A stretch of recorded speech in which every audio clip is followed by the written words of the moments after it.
Hey guys, hi, welcome to a Minecraft video, and today I'm going to be showing you how to do this is a tutorial I should say, and it is how to get the lifeboat server. So first you're going to want to go into your Minecraft, like always, it's Minecraft. Then you're going to go create a new world, go to this plus with an arrow,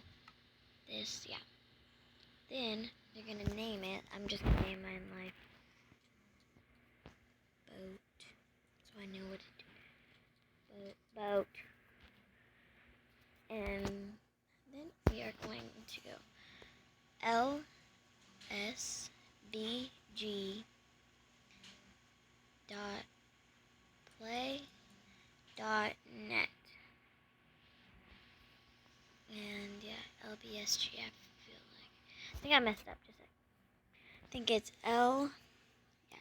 lbsg dot play dot net. And then you just press add server. It'll go back to this, but then press back, and there's that lbsg.play.net 19132.